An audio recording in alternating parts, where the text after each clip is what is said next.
মেকি হেসে প্রহরকে বলল, আসসালামু আলাইকুম স্যার। প্রহর হালকা হেসে বলল, ওয়ালাইকুম আসসালাম সাজ।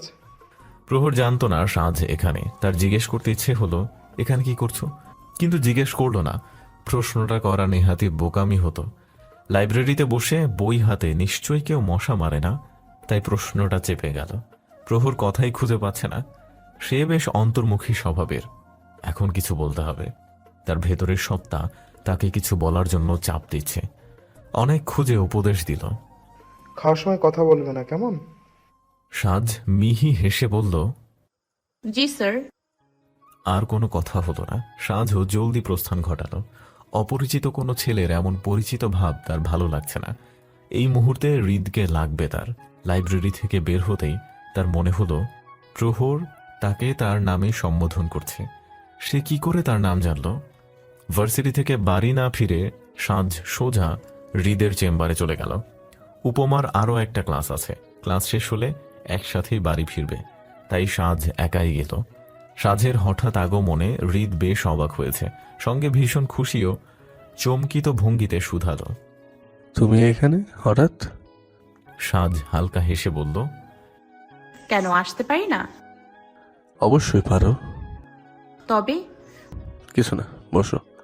এরপর হৃদ ভেবেছে বেশ কিছুটা সময় সাজকে দেবে, কিন্তু একটা কাজ পড়ে যাওয়ায় হৃদকে যেতে হলো। সাজকে বলে গেল, জাস্ট কিছুক্ষণ অপেক্ষা করো, আসছি আমি। সেই যে গেল, আর আসার নাম নেই। সাজ পুরো চেম্বারের প্রতিটি কোণা দেখতে লাগলো। বেশ পরিপাটি ও গোছানো, যেমনটা হৃদ নিজেই। হালকা হাসলো সাজ। কিছুক্ষণ পর গিয়ে হৃদের চেয়ারে বসে ফোন চাপতে লাগলো। নিজের না, হৃদের ফোন। লক স্ক্রিনে ইভের ছবি দেয়া। সাজ পাসওয়ার্ড টাইপ করল। সেদিন হৃদ বলেছিল তার ফোনে পাসওয়ার্ড ইভিনিং স্টার। সাজ টাইপ করতেই ফোন আনলক হয়ে গেল। এখন স্ক্রিনে নিজের ছবি দেখতে পাচ্ছে। সাজ অবাক হলো, ছবিটা তার। এখানে সে একটা ওড়না পেঁচিয়ে দাঁড়িয়ে আছে, আকাশ পানে তার মুখ দৃষ্টি। সমগ্র মুখশ্রীতে বিন্দু বিন্দু পানির ছিঁড়ে। বাড়ির পেছনের দিকে। হ্যাঁ, সেদিনই তুলেছিল হৃদ। সাজ ভেবে পেল না কখন তুলল। যখন সাজ তাকে উদ্দেশ্য করে কথা বলছিল তখন, নাকি এর পরে কিংবা আগে। হঠাৎ দরজায় করাঘাত হলো। সাজ এখন গভীর ভাবনায় তলিয়ে আছে বলে সেটা খেয়ালও করেনি। ওপাশের ব্যক্তি আর অপেক্ষা না করে ভেতরে প্রবেশ করল। হৃদের চেয়ারে সাজকে বসে থাকতে দেখে সে চমকিত হলো। বুঝতে না পেরে কিছুটা এগিয়ে গিয়ে সাজের সামনে দাঁড়ালো।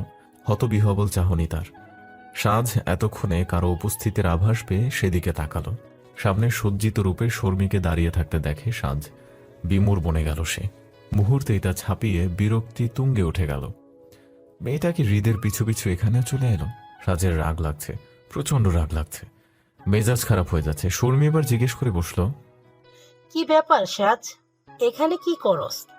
চোখ বন্ধ করে বড় বড় দুটো শ্বাস টেনে বিরক্তিপূর্ণ হেসে সাজ বলল, মুভি দেখতে এসছি আপু। শর্মী ভ্রু কুঁচকে বলল, মুভি হসপিটালে? সেটাই তো, হসপিটাল নিশ্চয়ই কেউ মুভি দেখতে আসে না, তাই নয় কি? তো কি করতে এসেছিস? হৃদয়ের চেম্বারে কি? সাজের এবার রাগ গিয়ে আকাশে ছুল। তেজি কণ্ঠে সে বলল, পাহারা দিতে এসছি আপু। কাকে? ডাক্তার সাহেব, আই মিন হৃদয়কে। মানে? মানে আমার বরটা ভীষণ মিষ্টি, বুঝলেন? প্রচুর মাছি উঠছে চারপাশে। মাঝে মাঝে তো মাছিগুলো মুখে আটা ময়দা মেখে আসে, তাই খেয়াল রাখতে এসছি যাতে মাছি না বসে। তোমার এসব কথা বুঝতে পারছি না। বাই দ্য ওয়ে, তোমার বর কে? তোমার তো বিয়ে হয়নি। কি যে বলেন না আপু, বিয়ের কথা নিশ্চয়ই ঢাক ঢোল পিটিয়ে জানাবো না। আর আপনি এখন যার চেম্বারে এসছেন উনি আমার সুইট জামাই যান। শর্মী হতভম্বের ন্যায় তাকিয়ে রইল। সাজ আরো বলল, এই যে এটা দেখুন। হৃদের ফোনের ওয়ালে নিজের ছবিটা দেখিয়ে বলল, সেদিন হৃদয়ের সাথে বৃষ্টি বিলাস করছিলাম। ও হ্যাঁ, আমি আবার বৃষ্টি বিলাসী, বুঝলেন? আর হৃদ এই ছবিটা তুলেছেন। লুকিয়ে চুরিয়ে ছবি তোলার অভ্যেস তার এই জীবনে গেল না। এরপর আবার ওয়ালপেপারেও দিয়ে রেখেছেন। কি যে পাগল দেখুন। শর্মীর এবার রাগ হচ্ছে। গম্ভীর কণ্ঠে বলল, হৃদয় বিয়ে করতে পারে না, মিথ্যা বলো না তুমি। সাজ দাঁতকে দিয়ে বলল, এমা আপু, মিথ্যে বলতে যাব কেন? জানি না, তবে তুমি মিথ্যে বলছো। একদম না। 21শে মে 2022 তারিখ, রোজ শনিবার সন্ধ্যা 7:48 ঘটিকায় আমি ওকে স্বামী হিসেবে কবুল করে বিবাহ বন্ধনে আবদ্ধ হয়েছি। শর্মী অবিশ্বাস্য ভঙ্গিতে তাকিয়ে রইল। সাজ হেসে হেসে বলল, এখন বলুন তো আমার বরের কাছে কি প্রয়োজন? তেমন কিছু না, তোমার বরকে বলো না আমি এসেছিলাম। সাজ মুচকি হাসল। শর্মী প্রশ্ন করল, একসাথে থাকো না কেন তোমরা? আর বলবে না, হৃদ না একদম পাগল একটা। ওর ধারণা একসাথে থাকলে আমার পড়াশোনা ইফেক্ট পড়বে, তাই আলাদা রেখেছে। শর্মী আর কিছু বলল না, খুব শীঘ্রই প্রস্থান ঘটালো। শাড়িকে বিরক্তিকর পোশাকের কাতারে ফেলা শর্মী আজ পাতলা জর্জেটের শাড়ি পরে এসেছিল, সাথে মুখে ভারী মেকআপের আস্তরণ। শর্মী ভেবেছিল স্ট্রং মেয়েকে পাত্তা না দিলেও কোমলমতি মেয়ে হিসেবে শর্মী নিশ্চয়ই পাত্তা পাবে, কিন্তু সে আশায় ঘুরে বালি। এত সাজা সব জলে গেল। প্রচণ্ড বিরক্তি নিয়ে অপমানিত হয়ে শর্মী হসপিটাল ত্যাগ করল। শর্মীর যেতেই সাজ জল শক্ত করে ফেলল। অসহনীয় রাগ লাগছে। ছোটবেলায় যখন সাজের রাগ হতো তখন সে একটা খাতা এবং কলম নিয়ে আঁকিবুকি শুরু করত। বড় হওয়ার পর সে আঁকিবুকি জায়গায় বরং যে কারণটা বিরক্ত সেই কারণটা পুরো পেজে লিখত। এক পেজে সাধারণত তার রাগ কমে যেত না, না কমলে আরেকটা পেজ, এর বেশি লাগতো না। আজ সাজের রাগ কমানোর জন্য এছাড়া আর কোনো উপায় নেই। সাজ টেবিল থেকে একটা কলম এবং একটা প্যাড নিয়ে লেখা শুরু করলো। ছোট ছোট হাতের লেখা তার। পুরো পেজে সে একটা বাক্যই লিখেছে। 136 বারের মাথায় তার রাগ নেমে গেল। ডান পাশে হালকা ফাঁকা জায়গা আছে, পাশ থেকে একটা লাল কলম নিয়ে সেখানে লিখল, ভালোবাসি ডক্টর সাহেব।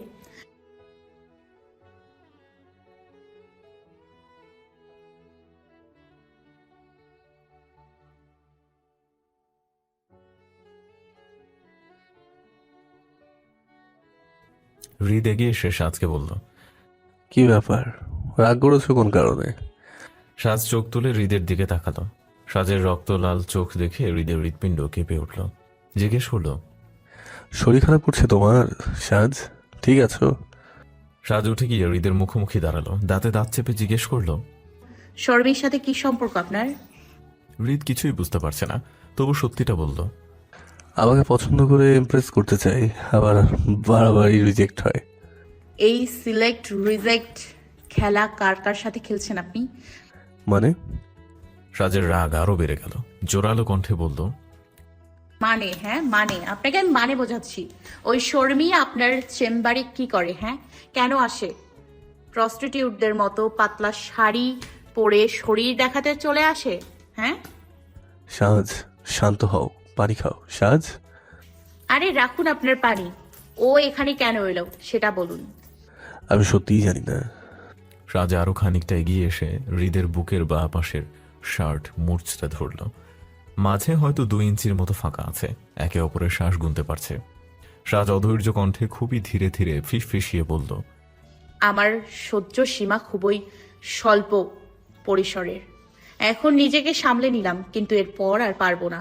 এরপরেও যদি আমার জিনিসে কারোর নজর দেখেছি তবে আমার জিনিসটাকেই শেষ করে দিব, বুঝলেন? খুন করে ফেলবো আপনাকে। সাজ শার্ট ছেড়ে দিল। তার চোখ ছলছল করছে। হৃদ তো বাকরুদ্ধ অবস্থায় দাঁড়িয়ে আছে, বিস্মিত দৃষ্টিতে সাজকে দেখে যাচ্ছে। এত তেজ এর আগে দেখেনি। হ্যাঁ, এর আগে একবার শর্মীর জন্য হৃদের সাথে পাগলামি করেছিল সাজ, তবে এতটা না, এত ভয়ঙ্কর ছিল না তো তা। চেয়ারে বসে পানি খেল হৃদ। বোতল রাখতেই টেবিলের উপর দৃষ্টি গেল। একটা পেজের পুরোটাই ছোট ছোট করে কিছু লেখা। নিচে লেখা, ভালোবাসি ডক্টর সাহেব। আর পুরোটাতেই একটা বাক্য লেখা, আপনি শুধুই আমার। হৃদ অদ্ভুতভাবে হাসল। সে না চাইতেও এত ভালোবাসা পেল কি করে? সময়টা মাঝরাত। কুয়াশার টুপটুপ আওয়াজটা বৃষ্টির ধ্বনির ন্যায় কর্ণকুহরে ভেসে আসছে। পাতলা একটা চাদর গায়ে জড়িয়ে এই কুয়াশা রূপে বৃষ্টি উপভোগ করছে সাজ। সে বড্ড গম্ভীর হয়ে খেয়াল করল চারপাশে অদ্ভুত রকমের নিস্তব্ধতা কাজ করছে। তার মাঝে কুয়াশার মেঝে স্পর্শ করার শব্দটা বিকর্ষণ আছে। নিস্তব্ধতার প্রভাব এতটাই যে সে সাজ নিজের নিঃশ্বাসের শব্দ অনেক গভীরভাবে শুনতে পাচ্ছে। খুব করে অনুভব করছে হৃদকে। অন্যদিন হলে কি করত? হৃদকে কল দিত নিশ্চয়ই। আজ তা করছে না। নিজের অনুভূতির সাথে খেলছে। এতে যেন সে মজা পাচ্ছে। তার চেহারায় কোনো রকমের ভাবভঙ্গি লক্ষ্য করা যাচ্ছে না। নির্বিকার হয়ে বসে আছে। হয়তো চাচ্ছে কোথাও হারিয়ে যেতে, কিন্তু কোথায় যাবে? প্রশ্নটা তাকে বরাবরের মতোই ভাবাচ্ছে। হঠাৎ সাজের কোলের উপরে রাখা ফোনটা বেজে উঠল। এখন আর সাইলেন্ট মোডে রাখে না। এই তো সেদিন হৃদ সন্ধেবেলায় সাজকে ভার্সিটি থেকে নিতে এসেছিল। সাজ ক্লাসে ছিল না, কল দিয়েছে 50 ঊর্ধ্ব। এরপর কিছুটা অভিমান সহ একা ফিরে গিয়েছিল হৃদ। সাজ তো আয়াত আর প্রণবের সাথে বটতলায় বসে আড্ডা দিচ্ছিল, আর অভ্যাসবশত ফোনটা ছিল সাইলেন্ট মোডে। কি বাজে ঘটনায় না ঘটেছিল। তারপর থেকে আর সাজ নিজের ফোন সাইলেন্ট মোডে রাখার সাহস পায়নি। তড়িঘড়ি করে ফোনটা উঠিয়ে রিসিভ করলো সাদ। সে নিশ্চিত এই অসময়ে অন্য কেউ তাকে কল করবে না। রিসিভ করতে ওপাশ থেকে হৃদ বলল, ঘুমোনি? চেনেন না আমায়? এই জন্যই কল দিলাম। যদি তোমার ঘুমানোর সম্ভাবনা 1% হতো তবে কল দিতাম না। সাদ হালকা হেসে বলল, আপনার তো এই সময়ে ঘুমানোর সম্ভাবনা 99%। ঘুমাননি কেন? অভ্যেস পরিবর্তনশীল। ভুল বললেন। কি? নারী সংস্পর্শে পুরুষের অভ্যেস পরিবর্তনশীল। হৃদ এতক্ষণে হাসল, তবে অন্য আরেকটা কারণে আবারও তার হাসি মিইয়ে গেল। গম্ভীর ও কাতর স্বরে বলল, তুমি পরিবর্তন হচ্ছ সাজ? হুম শুধুই কারণ এটা আমার জানা বিষয়। তুমি বড্ড অপরিচিত লাগছে।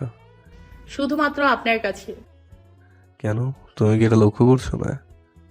করেছি। তবে নিজেকে অচেনা লাগছে না? লাগছে না।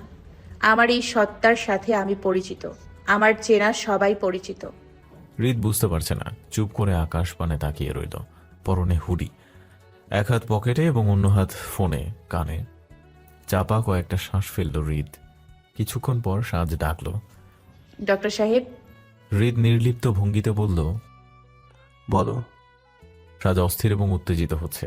অশান্ত স্বরে বলল, আমি আবারও আগের ফর্মে চলে যাচ্ছি। সেই সাজে পরিণত হচ্ছি যেই সাজকে প্রথম দেখে মায়ায় জড়িয়েছিলেন। চেঞ্জ হয়েছিলে কেন?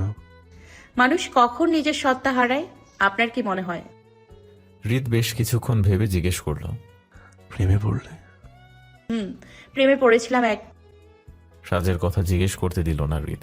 মিষ্টি হেসে বলল, ভালোবাসি তোমায়। সাজ চোখ বন্ধ করে অনুভব করল। হৃদ আবারও বলল, ভালোবাসি, ভালোবাসি, ভীষণ ভালোবাসি তোমায়। লোকে বলে এইসব কথা বারবার বলতে নেই। আমি বলি, যতবার নিঃশ্বাস নিচ্ছ পারলে ততবারই অপর ব্যক্তিকে মনের এই অনুভূতিটা জানিয়ে দাও। লোকে বলে এইসব এত বেশি বলে নাকি সস্তা শব্দ হিসেবে খ্যাতি পাই। আমি বলি, বারবার বলে যাও ভালোবাসি। সেও তোমায় ভালোবাসলে নতুন লাগবে তার কাছে, সে যতবারই শুনবে। তুমি কি বলো? সাজ চুপচাপ শুনে যাচ্ছে। তার অনেক কিছু বলতে ইচ্ছে হচ্ছে, চিৎকার করে পুরো দুনিয়াকে সাক্ষী রেখে বলতে ইচ্ছে হচ্ছে, ভালোবাসি ডাক্তার সাহেব, আপনাকে ভালোবাসি। কিন্তু বলতে পারছে না। হয়তো তার অতীত তাকে আটকাচ্ছে। হৃদ জিজ্ঞেস করল, কি? সাজ সেই থামিয়ে দেয়া কথাটা আবারও বলার উদ্দেশ্যে বলল, শুনবেন না? কোনটা? আমার টক্সিক লাভ স্টোরি। শুনবো না। কেন? ছেলেরা তো এসব ব্যাপারে ভীষণ সোচ্চার। সবটা জানার পর বেশিরভাগ ছেলেই সম্পর্ক কন্টিনিউ করে না। তারা তো আবার সেকেন্ড হ্যান্ড জিনিস পছন্দ করে না। ফার্স্ট অফ অল, তুমি কোনো জিনিস নাও, আর রইল তোমার পাস্ট, সেটা আমার জানা। সাজ চমকিত হলো। তার গলার মাঝে কথা আটকে গেল, স্বর বেরোচ্ছে না। খানিকটা সময় পর বলল, কিভাবে জানলেন? তোমার চিঠি পড়েছিলাম। চিঠি? হ্যাঁ, তোমার অপ্রিয় অসুখের চিঠি। পড়ানোর সময় তোমার বই থেকে পেয়েছিলাম। আমাকে এই বিষয়ে কিছুই বললেন না? না না, তোমার সেই বয়সটাই সেরকম ছিল। তাছাড়া মানুষ ভুলের ঊর্ধ্বে নয়। সাজ ডুকরে কেঁদে উঠল। হৃদ অশান্ত কণ্ঠে বলল, পাগলি মেয়ে, কাঁদে না লক্ষ্মীটি। আপনি আমায় এত ভালোবাসেন? না, আমি তোমায় শুধুই ভালোবাসি। ভালোবাসা মানেই ভালোবাসা, একটা ভয়ঙ্কর রকমের ভালো লাগার অনুভূতি। কোনো প্রোডাক্ট নয় যে কম বা বেশি হবে। সাজ কাঁদতে কাঁদতেই বলল, বিয়ে করবেন কবে আমায়? তোমার অনার্সটা শেষ হোকের পর। আপনাকে খুন করে ফেলবো এই 4 বছরে যদি অন্য কেউ এসে আমার কাছ থেকে আপনাকে ছিনিয়ে নিতে চায়। পারবে না, তুমি শুধুই আমার। আপনাকে দিয়ে বিশ্বাস নেই। একে তো আপনি পুরুষ মানুষ, তার উপর যদি কেউ কালো জাদু করে। সিরিয়াসলি সাজ, তুমি এসব বিশ্বাস করো? না করার কি আছে? আমাদের এলাকায় এক আপা আছে, তিনি বছরে 300রও বেশি ছেলে তাকে দেখতে এসেছিল। কোনো না কোনো কারণে একটা সম্বন্ধ বিয়ে অবধি করায় না। তারপর এক চাচি কোথা থেকে যেন একটা কবিরাজ ধরে আনলো। সেদিন সেই ছেলেপক্ষ দেখতে এসেছিল, এসেই বিয়ে পড়িয়ে নিয়ে গিয়েছে। শুনেছি বিরিয়ানি পড়া খাইয়েছিল। হৃদ সামান্য বিরক্ত হয়ে ডাকলো, সাজ, কি এই আজগবি কাহিনী আমাকে শোনাচ্ছ কেন? আজগবি কিসের? কি বলো? আর আমি ইনসিকিউর ফিল করছি। হৃদ কোমল কণ্ঠে ডাকলো, সাজ, হুম, কবে বিয়ে করতে চাও বলো? খুব শীঘ্রই। যথা আজ্ঞা সন্ধ্যাবতী, খুব শীঘ্রই তোমার বাবার কাছে বিয়ে প্রপোজাল দেব। তোমাকে তো দিয়েছি সেই শুরুতেই। কি যেন বলেছিলাম? এই miss, will you be my missus? আর আপনি সাথে সাথে কবুল করে দিলেন। যদি অন্য কেউ হতো? আমি রেগেছিলাম। রেখেছিলে? রাখলে তো মানুষ ব্লক দেয়, তুমি কি করলে? আচ্ছা মানলাম আমি ভুল করেছি, কিন্তু আপনি কি করলেন? কি করলাম? আমার জায়গায় যদি অন্য কোনো মেয়ে হতো। হলে হতো। সাজ রেগে যাচ্ছে, তেজি কণ্ঠে বলল, দেখুন ভালো হবে না। খারাপ হতো না? হতো, অনেক খারাপ হয়ে যেত। আপনাকে আমি না পেলে অন্য কারোর হবার জন্য রাখতামও না। কি করতে? খুন করে ফেলতাম। বারবার খুন করবে বলছো কেন? পারবে? পারবো, অবশ্যই পারবো। আচ্ছা, তবে করো। বলেছি আপনার উপর পরনারী ছায়া পড়লে তবেই করব, তাছাড়া বরহারা হব কেন? আচ্ছা, কি? ভালোবাসি। সাজ হাসলো, মিষ্টি কণ্ঠে বলল, থ্যাংক ইউ। হৃদ হতভম্বের ন্যায় জিজ্ঞেস করল, ভালোবাসা ইকুয়াল টু থ্যাংক ইউ? সাজ হাসতে থাকলো। সে ভেবেই রেখেছে মুখ ফুটে ভালোবাসি বলবে সেদিন, যে দিনটা জীবনের সবচেয়ে স্পেশাল দিন হবে। হৃদ আবারও বলল, বলো ভালোবাসি, একবার বলো। সরি। আরে এই মেয়ে সরি থ্যাংক ইউ এইসব বলছে, শুধু ভালোবাসিই বলছে না। বারান্দায় আপনি? জি হ্যাঁ আমিও। জানি। সাজ এক হাতে এগিয়ে বলল, ফুল দিন। হৃদ মুচকি হেসে 3টি শিউলি ফুল খুব যত্ন সহকারে সাজের দিকে দিল। একটা ফুল গিয়ে পড়ল সাজের হাতে। সাজ গুনগুন করতে করতে সেটা কানে গুজল। কিছুক্ষণ পর সাজ বলল, ডাক্তার নিজেই অসুখ ছড়াচ্ছে। বাহ বাহ, চমৎকার। সাজ ও উপমা সকাল সকাল তৈরি হয়ে নিল। কিছুদিন ভার্সিটি অফ। আরিফ সাহেবও সেদিন সাজকে কল দিয়ে আবেগী হয়ে পড়েছিলেন। অনেক আদরের মেয়েটাকে কত মাস হয়ে গেল চোখের দেখা দেখেন না। সে কষ্টে তার হার্টের প্রবলেমও বেড়েছে। সেজন্য সাজ ও উপমা বাড়ির উদ্দেশ্যে রওনা হলো। হৃদ বাস স্টপে যে অবধি এগিয়ে এসেছে, পৌঁছাতে পৌঁছাতে বাজলো 1টা। উপমা ভীষণ টায়ার্ড, বাসে বমি টমি করে একাকার। জার্নির অভ্যাস তার একদমই নেই। যতবার এসেছে ততবারই একই অবস্থা। শাওয়ার নিয়ে ঘুমোতে গেল। অর্ণব অফিস থেকে ফেরেনি। আরিফ সাহেব সাজের আসার পরই মেয়েকে নিয়ে বসে আছেন। সুমিতা বেগম উপমার খেয়াল রাখছে। মুখটা শুকিয়ে কেমন যেন হয়েছে উপমার। এই নিয়ে সুমিতা বেগমের যত দুশ্চিন্তা। সাজকে সে যতটা ভালোবাসে ঠিক ততটাই উপমাকে ভালোবাসে। ছেলে বিয়েই দিয়েছে মূলত এই মেয়েটাকে কাগজে কলমে নিজের মেয়ে বানানোর জন্য। সাজ আরিফ সাহেবের কোলে মাথা রেখে শুয়ে আছে। আরিফ সাহেব মেয়ের চুলে বিলি কেটে দিচ্ছেন। ছোটবেলায় যখন সুমিতা বেগম অর্ণবকে নিয়ে ব্যস্ত থাকত তখন আরিফ সাহেব মেয়ের খেয়াল রাখতেন, রাতে ঘুম পাড়িয়ে দিতেন। এর ফলে সুমিতা বেগমের উপর দিয়ে যে ধকল যেত তা খানিকটা লাঘব হতো। পুরোনো দিনের কথা ভেবে আরিফ সাহেব মিহি হাসলেন। সাজ তখন ডাকল, বাবা। আরিফ সাহেব জবাব দিলেন, মা বল। বলছি কেমন আছো? আলহামদুলিল্লাহ, তুমি? আলহামদুলিল্লাহ। সাজ কিছুক্ষণ থেমে আবারও ডাকল, বাবা। শুনছি, বল। খালি খালি লাগে না? খালি খালি লাগবে কেন? তোমার আম্মু আছে, ভাইয়া আছে, তোমার অবাধ বোধ করতাম। এখন তুমিও চলে এসেছো, আর উপমাও আছে। আরে বুঝতে পারছো না? সাজ আরিফ সাহেবের কোল থেকে মাথা তুলে পাশে বসল। উৎসাহী কণ্ঠে বলল, দেখো, আব্বু আম্মু যেমন খালি খালি ভাবটা কমানোর জন্য উপমাকে আনলো, তুমিও একটু ভাবো। আর কি ভাববো, উপমাকে তো এনেছি। সাজ কপালে হাত চাপড়ে উঠে গেল। এখন নিজের বিয়ের কথা নিজে বলবে নাকি? আরিফ সাহেব হাসতে লাগলেন। তিনি বিষয়টা বুঝেছেন। সুমিতা বেগম কিছুক্ষণ পর এলেই আরিফ সাহেব ব্যাপারটা খুলে বললেন। সুমিতা বেগম জিজ্ঞেস করলো, এখন কি করতে চাচ্ছ? আরিফ সাহেব হাসতে হাসতে বললেন, মেয়ে তো বড়ই হয়েছে, কথা বলে দেখি। কুয়াশাচ্ছন্ন ভোরে সাঁঝের ঘুম ভেঙে গেল। পুরনো সকল ইচ্ছেগুলো আবারও তাকে জাপটে ধরল। ভোরের স্নিগ্ধ রোদে নিজের মহিমান্বিত রূপকে ফুটিয়ে তুলতে হাঁটতে বের হওয়ার ইচ্ছে তাকে জেগে ধরল। প্লাজো এবং টি শার্টের উপরে একটা মোটা শাল জড়িয়ে নিল। চুলগুলো উপরে খোপা বাঁধা, ছোট ছোট কগাছি চুল সেই খোপার বাঁধন থেকে বেরিয়ে মুখের সামনে দোল খাচ্ছে। সুমিতা বেগম কিছুক্ষণ আগেই ঘুম থেকে উঠে পুরো বাড়ি ঝাড়ু দিচ্ছে। উঠোনের এক কোণা থেকে সুমিতা বেগম খেয়াল করলো সাজ বাড়ি ছেড়ে বেরোচ্ছে। সুমিতা বেগম ওকে ডাকলো না। জানা কথা, মেয়ে এরকম মৌসুমে বের হয়। শীত এবং বর্ষণ তাকে ঘুমোতে দেয় না। সুমিতা বেগম আবারও ঝাড়ু দেয়ায় মনোযোগী হলো। সাজ আজ কতগুলো মাস বাদে এই শহরের গন্ধ পাচ্ছে। বুকটা জুড়িয়ে যাচ্ছে। মফস্বল শহর হওয়ার সুবাদে এই ভোরের তীব্র শীত উপলব্ধি করা যাচ্ছে। সাজ শীতে থরথর করে কাঁপছে, তবুও যেন তা ভালো লাগছে। কোনো কৃত্রিমতা নেই, যা আছে সবটা আপন আপন লাগছে। সাজ অদিতির বাড়ির রাস্তায় এলো। কতদিন হয়ে গেল দেখা হয় না। মাঝে মাঝেই কথা হয়, তবে আগেকার অনুভূতি পায় না। মনে হয় অদিতি প্রাণ খুলে কথা বলছে না। একটা চাপা শ্বাস বের হলো সাজের বুক চিরে। অদিতির বাসার সামনে এসে তার পুরোনো দিনের কথা মনে পড়ে গেল। এভাবেই তো চলে আসতো। অদিতি ছিল ঘুম কাতরে।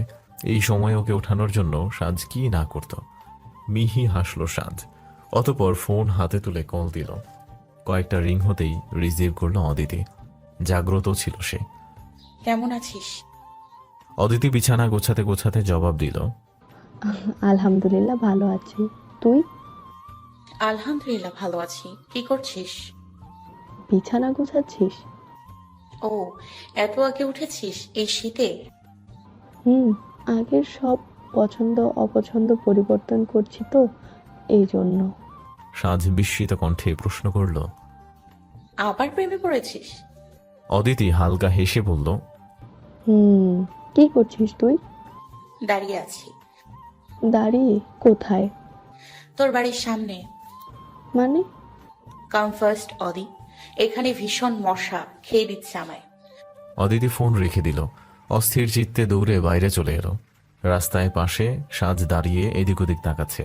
অদিতি আবেগী হয়ে জলদি গিয়ে সাজকে জড়িয়ে ধরল। সাজ অদিতির পিঠে হাত বুলিয়ে বলল, অনেকদিন পর শান্তি শান্তি লাগছে অদি বেবি।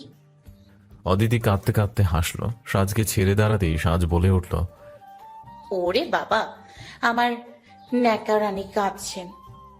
অদিতি ফোপাতে ফোপাতে বলল, মার খাবি সাজ? একটু পর, তবুও ভুল বুঝিস না। অদিতি কান্না থামালো। অনেক কষ্টেই কান্না থামালো। জিজ্ঞেস করলো, তোকে ভুল বুঝবো কেন? বুঝছিস? না, একদম না। তোকে তোর চেয়ে ভালো বুঝি, মিথ্যে বলিস না। অদিতি চুপ করে রইল। সাজ হালকা হেসে বলল, ওড়না নিয়ে আয়, হাঁটতে বের হই। অদিতি পরনের সোয়েটারের উপর ওড়না জড়ালো। হাঁটতে লাগলো সাজের সাথে। কিছু মাস আগেও তো হেঁটেছে ওর সাথে। এই একই রাস্তা ছিল। সময়টা এমনই ছিল। বেশ কিছু দূর যেতেই সাজ বলল, অদি। অদিতি বেশ সাবলীল ভাবেই জবাব দিল, ভুল বুঝিস না। আরে বাবা, বুঝি না তো। আমি যদি তোকে সেদিন জোর করতাম, তবে তুই অ্যাডমিশন টেস্ট দিতিস, আর হয়েও যেত। অদিতি চুপ রইল। সাজ নিজের তালে তালে বলে গেল, আমি ইচ্ছে করেই জোর করিনি। অদিতি সাজের দিকে তাকালো। সাজ বলল, তুই যেদিন চলে এলি তার আগের দিন কোচিংয়ে উপমার সাথে ভাইয়া গিয়েছিল। হয়তো কোনো মোমেন্টে তুই দেখে ফেলেছিস আমি ভুল। না, রিক্সাতে দেখে ফেলেছিলাম তোর ভাইয়ের কাঁধের উপর মাথা। তুই বুকে খানিকটা যন্ত্রণা অনুভব করেছিলি। খানিকটা না, নিদারুণ যন্ত্রণা। রিক্সায় এই সামান্যতেই এই অবস্থা হয়েছিল। এটা বুঝেও কি করে আমি তোকে সেই শহরে থাকতে বলতাম, যেই শহর প্রতি পদে পদে তোকে যন্ত্রণার সাক্ষাৎ দেবে, এর চেয়েও বেশি। অদিতি চুপ রইল। সাজ বলল, শুভ ভাইয়া কিন্তু ছেলে হিসেবে খারাপ না। অদিতি মিহি করে হেসে বলল, তোর ভাইয়ের প্রতি আমার আর ভালোবাসা নেই, কিছুটা দুর্বলতা আছে। আর আছে অগাধ সম্মান।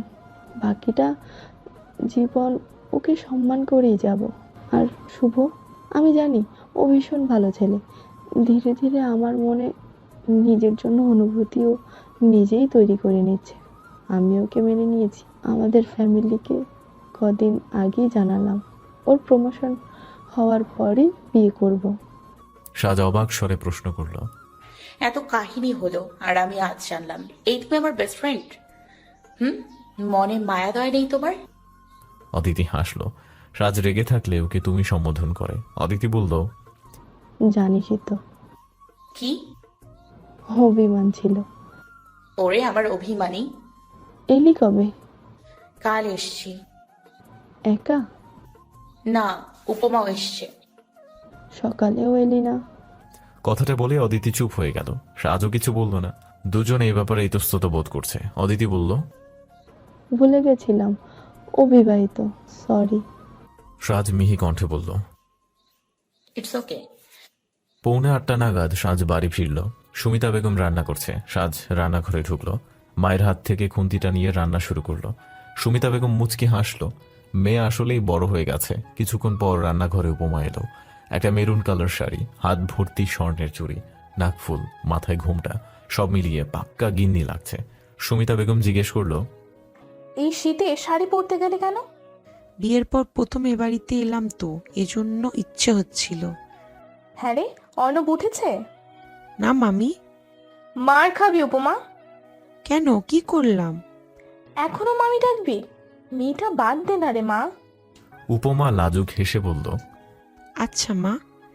সুমিতা বেগম প্রসন্ন হাসল। সাজ সুমিতা বেগমের উদ্দেশ্যে বলল, বাকিটা আমি আর উপমা করছি, তুমি যাও তো। সুমিতা বেগম মুচকি হেসে প্রস্থান ঘটালো। সাজ ও উপমা গল্প করতে করতে রান্নায় মনোযোগী হলো। সাজ হঠাৎ উপমার ঘোমটার আড়ালে ভেজা চুল দেখে ভ্রু কুঁচকে ফেলল। উপমাকে জিজ্ঞেস করলো, এই শীতের সকালে গোসল করেছিস কেন? শরীর ঠিক আছে? উপমা অদ্ভুত ভঙ্গিতে কেসে উঠল। নিজেকে রান্নার কাজে ব্যস্ত দেখানোতে লেগে পড়ল। সাজ আবারও জিজ্ঞেস করলো, কি হয়েছে, ঠিক আছিস তুই? উপমা সাজের দিকে তাকিয়ে বলল, ঠিক আছি, কিছু হয়নি। তুই তো সকালে গোসল করার মতো মেয়ে না। উপমা কড়া চোখে তাকালো। অবুঝ সাজ বুঝলো। ব্যাপারটা দেরিতে হলেও বুঝলো। বোঝার পরপরই স্থান ত্যাগ করলো। সে বুঝতে দেরি করলো কেন? এই ব্যাপারে সাজের অদ্ভুত লাগছে। আর এদিকে বেচারি উপমা, তার তো রাগে লজ্জায় কান্নাই পাচ্ছে। ইচ্ছে হচ্ছে অর্ণবকে শীতের পুরো রাত পুকুরে চুবোতে। এমন কেউ করে? রুমে এসে দেখলো 8:30 বাজে। অনুমান করলো হৃদ কোথায় হবে। আজ তো সরকারি ছুটি। হৃদ হসপিটালে নাকি বাসায়, ভেবেই পেল না। কল দিতে ইচ্ছে হলো তার, তবে কল দিল না। ছোট্ট করে একটা মেসেজ করলো। হৃদ আজ বাসায় আছে, মাত্র খাওয়া শেষ করলো। এমন সময় সাজের মেসেজ পেল। মেসেজটা ওপেন করে দেখলো সেখানে লেখা, মিস্টার হৃৎপিণ্ড, সন্ধ্যাবতীর হৃৎপিণ্ড চুরির দায়ে আপনাকে অ্যারেস্ট করা হলো। হৃদ রিপ্লাই দিল, শাস্তি হিসেবে কি আপনাকেই পাবো? সাজ মুচকে হাসলো। হৃদ তৎক্ষণাৎ ভিডিও কল দিল। সাজকে দেখতে ইচ্ছে হলো ভীষণ তার। সাজ ভরকে গেল। রিসিভ না করে উল্টো কেটেই দিল। ভিডিও কলে সে স্বাচ্ছন্দ্য বোধ করে না। ভিডিও কলটা কেটে দিয়ে সাজ অডিও কল দিল। হৃদ চাপা স্বরে বলল, কলটা কেটে দিলে কেন? সাজ আমতা আমতা করল। লজ্জাবতী সাজ এদিক ওদিক তাকিয়ে ধীর কণ্ঠে বলল, এভাবেই। এইভাবেই না, ভিডিও কলে এসো, দেখবো তোমায়। এই না। কেন? কিছু না। খেয়েছেন সকালে? হৃদ হু বলেই কেটে দিল। সাথে সাথে আবারও ভিডিও কল এলো। সাজ রিসিভ করবে না করেও করলো। হৃদ সাজের লজ্জায় লাল হয়ে যাওয়া গাল দুটো দেখে হাসলো। সাজের মাত্রাতিরিক্ত লজ্জায় এবার যেন নিজেরও হাসি পেল। ফট করে ক্যামেরা অফ করে ফেলল। হৃদ তড়িঘড়ি করে জিজ্ঞেস করলো, আরে আরে, কি করছো নাকি? সাজ এতক্ষণে হাফ ছেড়ে বাঁচল। হৃদের দিকে এবার যেন চোখ মেলে তাকাতে পারল। খুব গম্ভীরভাবে পর্যবেক্ষণ করছে। এর আগে কখনো এভাবে তাকানোর সাধ্য হয়নি। ফর্সা লম্বাটে মুখশ্রী, গালে খোঁচা খোঁচা দাড়ি, থুতনিতে টোল, লালচে ঠোঁট, মোটা ভ্রু, গভীর চোখ, ঘন পল্লব বিশিষ্ট অক্ষিজোড়া, কপালের বাঁ পাশে একটা কালো তিল। ইস, সাজের আকুলি বিকুলি করা মনটা উচ্চ স্বরে চেঁচিয়ে বলছে, এই সুদর্শন পুরুষের চোখে সেরা সুন্দরী সে। এই পুরুষ তার প্রেমানলে জ্বলছে। এই সেই পুরুষ যে তার অসুখে মরছে। হৃদ ঠোঁট চেপে হাসল। সাজের এরূপ কাণ্ড দেখে সাজের বলতে ইচ্ছে করলো, আর কত রূপ দেখিয়ে ঘায়েল করবেন আমায়? তবে এ কথা বলল না। হৃদ ফিসফিসিয়ে বলল, দেখা দেবে না সন্ধ্যাবতী?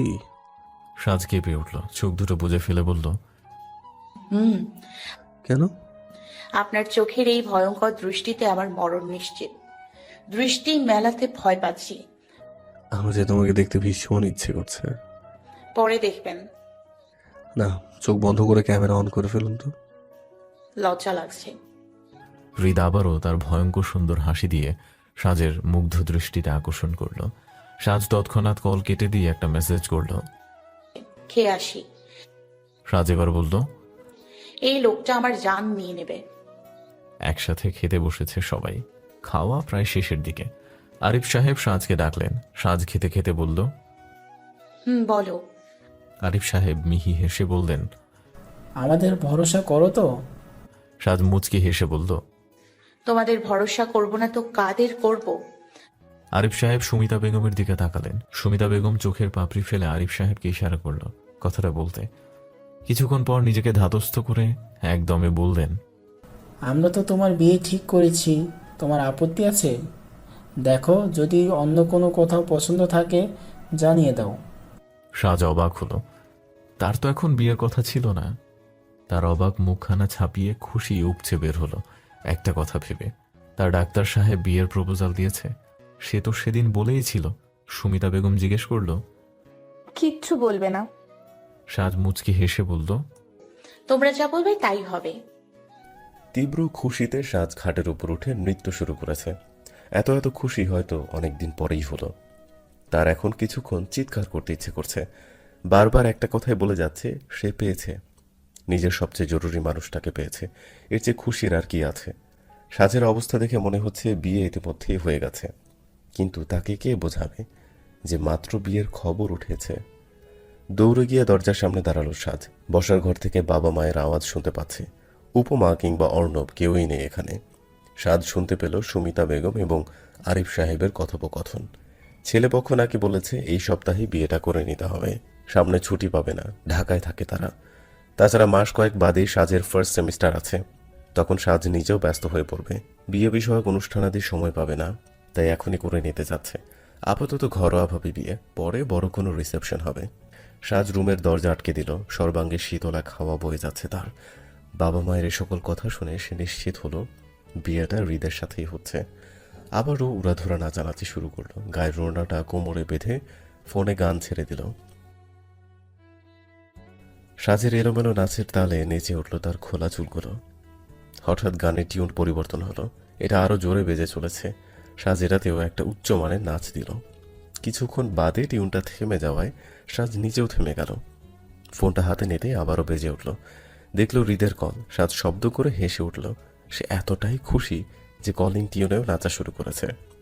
রিসিভ করে কানে তুলতেই হৃদ বলল, কি ব্যাপার, খেতে এতক্ষণ লাগে? সাজ হেসে বলল, আসলে খেতে এতক্ষণ লাগেনি, ভাবতে লেগেছে। আচ্ছা, কি ভাবছিলে? ভাবছিলাম বিয়েতে শাড়ি পরবো নাকি লেহেঙ্গা। এতে এত ভাবাভাবির কি আছে? আমার শাড়ি পছন্দ, লাল টুকটুকে শাড়ি, পরিহিতা বউ লাগবে আমার। ওকে, ডান। তো কি করছিলে মিস? মানে আমার ভার্চুয়াল মিসেস। নাচছিলাম। কোন খুশিতে? আমার চাচির বোনের ছেলের একমাত্র খালাতো বোনের দাদার একমাত্র মেয়ের প্রতিবেশীর সাথে আমার বিয়ে ঠিক হওয়ার খুশিতে। সাজের একদমে বলা পুরো কথাটার আংশিকও হৃদ বুঝতে পারল না। তবে সাজের এমন মজার সাথে সে পূর্ব পরিচিত বিধায় কিছুটা হাসল। কিছুক্ষণ কথা বলার পর এক পর্যায়ে হৃদ জিজ্ঞেস করল, সব থেকে ভালোবাসো কাকে? সাজ তৎক্ষণাৎ জবাব দিল, আমার পুরো পরিবারকে এবং আপনাকে। উত্তরটা আমার এক বচনে চাই। সাজ এবারও ভাবল না। বেশি ভাবতে গেলেই দোটানায় পড়বে, তাই ঝটপট উত্তর দিল, আমার বাবাকে। মাকে নয় কেন? কারণ মেয়েরা বাবার ভক্ত হয়। তাছাড়া বাবার থেকে এক্সট্রা ভালোবাসা পেয়েছি আমি। ভাইকে নয় কেন? কারণ বাবা আমাকে সবচেয়ে ভালো বোঝে, আমাদের আড্ডা জমে। আমি নয় কেন?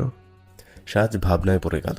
হৃদ বলার জন্য তাগিদ দিতেই সাজ বলল, কারণ আপনি আমার অর্ধবর্ষের ভালোবাসা, আর বাবা আমার 19 বছরের ভালোবাসা। ভালোবাসার সময় ম্যাটার করে? সামান্য হলেও করে। ভালোবাসার প্রথম স্টেজ হচ্ছে মায়া। এটা সময়ের তালে বিশাল আকার এক জাল বনে। সময় যত এগোয় এর বুননও তত মজবুত হয়। মানুষ আচ্ছাদিত হয়ে যায় এই জালের মাঝে। হৃদ নিঃশব্দে হাসল। হৃদকে চুপ থাকতে দেখে সাজ বলল, এই, আপনি রাগ করলেন? রাখবেন না প্লিজ। আসলে ভালোবাসার মানুষদের মাঝে যে কোনো একজনকে চুজ করাটা ভীষণ ডিফিকাল্ট। আপনিই তো বলেন ভালোবাসা মানেই ভালোবাসা, এর কম বেশি হয় না। তবে কি করে পরিমাপ করব কাকে বেশি ভালোবাসি আর কাকে কম ভালোবাসি? জীবনে একাধারে সবার প্রয়োজন। যেমনটা চোখ, নাক, কান, হাত, পা প্রতিটি অঙ্গের আলাদা আলাদা কাজ, যে কোনো একটাকে চুজ করা যায় না, ঠিক তেমনি আপনাদের যে কোনো একজনকে চুজ করতে পারবো না। আমার জীবনে আপনাদের এক একজনের এক একভাবে প্রয়োজন। একটা না থাকলে অপূর্ণ আমি। আর আপনি তো আমার অর্ধাঙ্গ। আমার যেমন আপনাকে প্রয়োজন, তেমনি বাবাকে, মাকে, ভাইয়াকে, উপমাকে, অদিতিকে, সবাইকে প্রয়োজন। আমার ছোট্ট এই জীবনটাতে আপনারই সব। হৃদ গভীর মনোযোগে পুরো কথাটাই শুনল। কত গহীন ছিল এর প্রতিটি শব্দ। তার সন্ধ্যাবতীর কথ্য ভাণ্ডারে এমন মূল্যবান কথাও আছে। সাজ জিজ্ঞেস করল, রাগ করেছেন? হৃদ হেসে বলল, আমাকে খুশি করার উদ্দেশ্যে যদি আমার নাম বলতে, তবে খুশি না হয়ে রাখতাম আমি। কিন্তু সত্যি বলার জন্য এখন ভালোবাসতে ইচ্ছে হচ্ছে, আরো ইচ্ছে হচ্ছে। কি ইচ্ছে হচ্ছে টুক করে তোমার এই উষ্ণ ঠোঁটে চুমু। ছি, অসভ্য। আরে আরে, আগে কিছু করে দিই, তারপর না হয় অশুভ খেতাব দিও। সাজের কান দিয়ে ধোঁয়া বেরোচ্ছে, গাল দুটো টকটকে লাল বর্ণ ধারণ করেছে, হাত দুটো উসখুস করছে। সাজ থামা থামা গলায় বলল, আপনি কি জানেন আপনি একটা চরম দলদার অসভ্য? বইয়ের মুখে এই ভাষাগুলো ভারী মিষ্টি হয়, আবার দাও তো। সাজ উফ শব্দ বলে কলটা কেটে দিল। মনে মনে এও বলল, খাটাস হৃৎপিণ্ডটা আসলেই ধুরন্ধর হয়ে গিয়েছে। গোধূলি নেমেছে এই প্রকৃতিতে।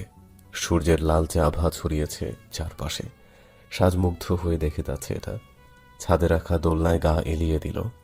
সাজের এখন এক মুহূর্তের জন্য নিজেকে এই পৃথিবীর সবচেয়ে সুখী মেয়ে মনে হচ্ছে। তার মুগ্ধ দৃষ্টি যত দূর যায় সবটা দেখে নিল। আচ্ছা, সমগ্র পৃথিবীর সুখকে কয় ভাগে ভাগ করা যায়? আদৌ কি ভাগ করা যায়? যদি চেষ্টা করা হয় তবে কি মন্দ হয়? ভাগ করলে পাই সামান্য কিছু পাওয়ার সুখ, যাওয়ার আগেই পাওয়ার সুখ, হঠাৎ সুখের সান্নিধ্য পাওয়ার সুখ, ইচ্ছে পূরণের সুখ। আর কারো যদি প্রেমিক হওয়াটাও সুখের, কারো চাওয়ার মাঝে থাকাটাও সুখের, তবে কারো অপ্রেমিক হওয়াটা কি সুখের? হয়তো সুখেরই হবে, কারণ এটা খুবই বিরল হয়। কেউ চাইলেই প্রেমিক হতে পারে, তবে না চেয়েও অপ্রেমিক হওয়াটা দুষ্কর, দুঃসাধ্য। সে আরো বলল, আচ্ছা প্রেম, তুমি কি শুদ্ধ গোলাপের ন্যায়? যদি তাই হও তবে কেন একজনকে ভালোবাসার প্রতীক হিসেবে লাল গোলাপ দিচ্ছ, তো আরেকজনকে ফুলবিহীন কাঁটা? তুমি কি জানো তোমার দেয়া কাঁটা তাদের বুকটা চিরে ফেলছে? বিরহ যন্ত্রণা সইতে না পেরে কেউ বা গ্রহণ করছে মৃত্যু। আর যাকে দিচ্ছ কাঁটাবিহীন গোলাপ, সে পেল সৌন্দর্যের প্রতীক, এক স্বচ্ছ ভালোবাসা, রঙিন এক জীবন পেল। সেই জীবনটা বড্ড প্রেমময়। বেঁচে থাকার মূল মন্ত্র তো এতেই সে খুঁজে পেল। সাজের হুট করেই অসুখের কথা মনে পড়ে গেল। সেই যে কাল সকালে কথা হয়েছিল, এরপর আর হয়নি। এত খারাপ লাগছে কেন তার? সেই জন্য কি ছাদে বসে এমন উদ্ভট চিন্তায় মেতে উঠেছে? ফোন হাতে নিয়ে 22 বারের মতো কল দিল হৃদকে। Phone switched off. মনটা তার বিষিয়ে গেল। ইচ্ছে হচ্ছে এই মুহূর্তে ছুটে ঢাকা যেতে। রাতের মধ্যে কথা না বললে সকালেই চলে যাবে। ভালো লাগছে না কিছুই তার। ধীরে ধীরে সমগ্র আকাশ নীলচে রঙে ছেয়ে গেল। মাঝে দেখা যাচ্ছে লাল গোলাপি রঙের সংমিশ্রণ। এটাই বুঝি সাজ প্রহর। সাজ সেদিকে তাকালো। কিছুটা অন্ধকারাচ্ছন্ন হতেই একটা দমকা হাওয়া তাকে কাঁপিয়ে দিল। প্রচণ্ড শীত লাগছে তার, তবে পরনের কাপড়টা একদম পাতলা। ইচ্ছেই হচ্ছে না উষ্ণ কিছু গায়ে জড়ানোর। কিছুক্ষণ আগের সুখী মেয়েটা এখন অসুখে ভুগছে। বলতে হয় এখন সাজের ভীষণ মন খারাপ। হঠাৎ কোলের উপরের ফোনটা বেজে উঠল। মুহূর্তেই শ্যামমোহিনীর হাসির ঝংকারে প্রকৃতি নেচে উঠল যেন।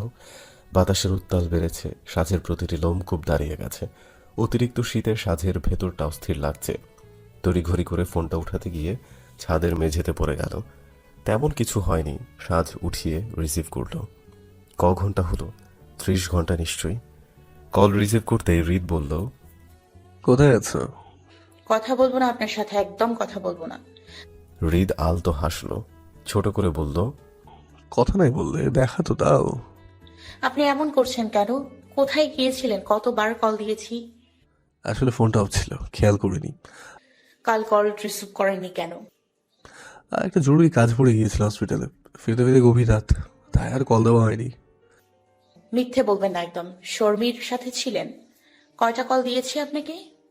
আজ না শুক্রবার, তবুও কেন কল রিসিভ করলেন না? আমি নেই বলে কি যা ইচ্ছে হবে তাই করবেন? আপনি কি করছিলেন বলুন তো? আমি কালকেই ঢাকা ফিরব। আপনার জ্বালায় বাঁচতে পারছি না আমি। কি হয়েছে কথা বলুন না। আর কোনো অভিযোগ আছে? আছে, আরো অনেক অভিযোগ আছে। আপনার সাথে কথা বলবো না আমি। হ্যাঁ, যা ইচ্ছে করুন, আমি কেউ না আপনার। আর কল দেবেন না আমাকে। কথাটা বলেই কল কেটে দিল। সাজের অভিমান এখন আকাশ ছুঁয়েছে। সামনে পেলে হয়তো বুকে ঝাঁপিয়ে পড়ে কাঁদত, আর বাচ্চাদের মতো ঠোঁট ফুলিয়ে বলতো, এই মানুষটা আমার, আমি কাউকে দেব না। কিন্তু তা পারছে না, এজন্য মন খারাপটা এত বেশি লাগছে তার। আবারও কল এলো। হৃদ কল দিয়েছে। সাজ কেটে দিল। অনেক জ্বালিয়েছে, এখন সাজের পালা। হৃদ আবারও কল দিল। সাজ এবারও কেটে দিল। তখন একটা মেসেজ এলো। হৃদ মেসেজ করেছে, সন্ধ্যাবতী, এই সন্ধ্যের সাথে আমিও এলাম তোমার আঙিনায়, দেখা দাও প্লিজ। সাজ তৎক্ষণাৎ কল লাগলো। দুবার রিং হতেই রিসিভ করলো হৃদ। সাজ উত্তেজিত কণ্ঠে জিজ্ঞেস করলো, কোথায় আপনি? হৃদ সাবলীলভাবে উত্তর দিল, তোমার বাড়ির উঠোনের পেছনে এই নির্জন রাস্তায়। সাজ বিশ্বাস করলো না। কপট রাগ দেখিয়ে বলল, মজা নিচ্ছেন কেন? দেখুন আমি মজা করার মুডে নেই। আরে বাবা, মজা করবো কেন? মজা নয় তো কি? আপনি আমার বাড়ির অ্যাড্রেস কই পাবেন? উপমার কাছে পেয়েছি। সাজ কাঁপা কাঁপা কণ্ঠে বলল, মানে? মানে মজা করছি না, প্লিজ এসো, কিছুক্ষণ বাদে চলে যেতে হবে, কাল ডিউটি আছে। সাজ কল কেটে দিল। যেভাবে আছে সেভাবেই দৌড়ে চলে গেল। এই অসময়ে সবাই নিজ নিজ রুমে, তাই কারো চোখের সামনে পড়তে হয়নি। সাজ বাড়ির উঠোনের পেছনের রাস্তায় পৌঁছতেই সাজের হাত পা অবশ হয়ে এলো। মাথাটা ভন ভন করছে। রাস্তার পাশের ওই বড় গাছের নিচেই তার অসুখ দাঁড়িয়ে, পরনে হুড়ি।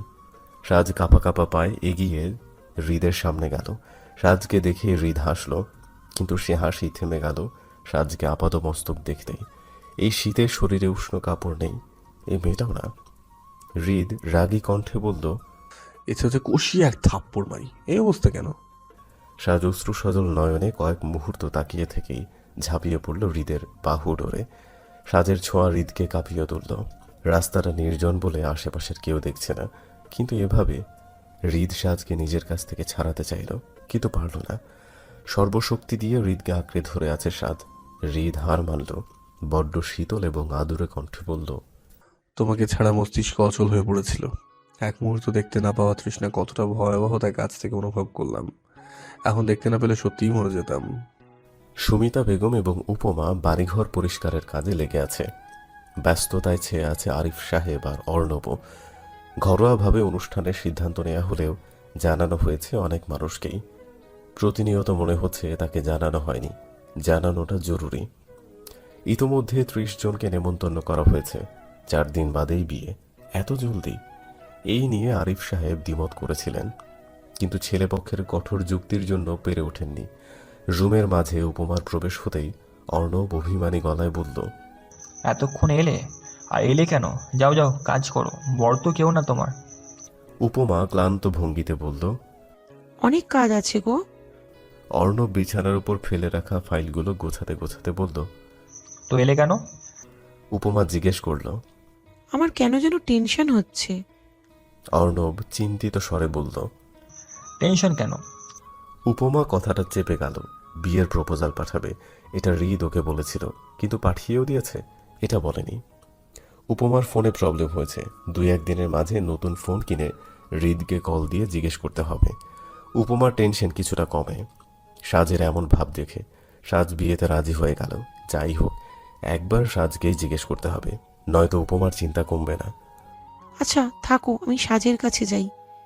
আর আসবা না, যাও, রাতে ওখানে থাকবা। উপমা মুচকি হেসে বলল। আচ্ছা। অর্ণব কপট রাগ দেখিয়ে বলল। কি মেয়ে, অভিমানও বোঝে না। উপমা সোজা সাজের রুমে চলে এলো। সাজ আলমারি গোছাচ্ছে। উপমা এগিয়ে এসে বলল। ফাইনালি বিয়েটা হচ্ছেই, তাই না? সাজ মুচকি হাসলো। তার খুশি সীমা ছাড়িয়ে গেছে। উত্তেজিত কণ্ঠে বলল। উপমারে, কালকে এই খুশিতে আধা ঘন্টা নেচেছি। উফ, কখন যে কবুল বলবো আমার আর তর সইছে না। উপমা নিশ্চিত হলো। মিহি হেসে বলল। আচ্ছা যাই, আমি কাজ আছে। উপমা প্রস্থান ঘটালো। সাজ বুঝতে পারছে না এত খুশি সে রাখবে কোথায়। বরাবরের মতোই যদি এবারও কিছু একটা গন্ডগোল হয়। সাজ যতবার মাত্রাতিরিক্ত খুশি হয়েছে ততবার সেই কারণটা বিগড়ে গেছে। হঠাৎ সাজের মনে হলো অদিতিকে এখনো জানানো হয়নি। বিছানায় বসে কল লাগালো অদিতিকে। কিন্তু এই কথাটা মুখোমুখি বললে ভালো হয়। অদিতি কল রিসিভ করেই জিজ্ঞেস করলো। কি খবর? ভীষণ ভালো। তোর? আমারও। অদিতি আবারও জিজ্ঞেস করলো। ঢাকা ফিরছিস? না, ফিরবি কবে? কাল না পরশু? 4-5 দিন পর। কি, এতদিন থাকার জন্য তো আসিনি? কিছু হয়েছে? অনেক কিছু। কি হয়েছে? দেখা করে বলি। আচ্ছা, কখন? বিকেলে বাসায় থাকিস, আসবো আমি। আচ্ছা। অদিতির সাথে কথা শেষ হতেই সাজ ফ্রেন্ডস গ্রুপে কল দিল। খানিকক্ষণের মধ্যে আয়াত ও প্রণব জয়েন করলো এবং স্ক্রিনে সাজের উজ্জ্বল মুখশ্রী দেখতে পেল। সাজের মুখ কখনো এতটা উজ্জ্বল তারা দেখেনি। হঠাৎ বাড়ি যাওয়ার পর সাজের এমন মুখভঙ্গি তাদের বোধগম্য হলো না। আয়াত ভ্রু কুচকে জিজ্ঞেস করলো। কি রে, বিয়ে টিয়ে ঠিক হয়ে গেল নাকি তোর? বিপরীতে সাজ লাজুক হাসল। এদিকে ক্যামেরার ওপাশে দুই মানব মানবীর অক্ষিণয় গোল হয়ে গেল। প্রণব বিস্ময় নিয়ে বলল। কস কি শোনো, দুলাভাইয়ের বোন আছে? সাজ হেসে বলল। না নেই, তবে মামা তো ফুফাতো বোন আছে। চালায়া লিমু। প্রণুর কথা ছাড়, এটা বল আগে, দেবর আছে? না থাকলে বিয়ে ক্যান্সেল। আই নিড আ টসটসে বেয়ান। আছে একটা দেবর, মেডিকেলের 2nd ইয়ারে পড়ে। যাক বাবা, আমার বিয়েটা তবে হবে। তিন বন্ধু একত্রে হেসে উঠল। সাজ হাসি থামিয়ে বলল। শুক্রবার বিয়ের ফাইনাল ডেট হয়েছে।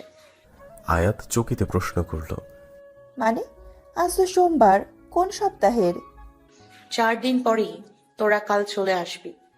প্রণব কিছুক্ষণ ভেবে বলল। কালকে যাইতে পারুম না আমি, পরশুদিন চলে আইমু। বুধবার ফাইনাল। আমাকে তো মা বাবা একা অত দূর যেতে দেবে না রে। আমি বরং প্রণুর সাথে আসবো। সাজ প্রণবকে বলল। কাল আসতে পারবি না কেন? কোন গার্লফ্রেন্ডের সাথে ডেটে যাবি?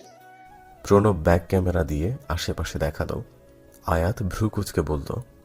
এটা তো তোর রুম না, কোথায় আছিস? দেখে তো হোটেলের কোনো রুম মনে হচ্ছে। আয়াত চিৎকার করে বলে উঠল।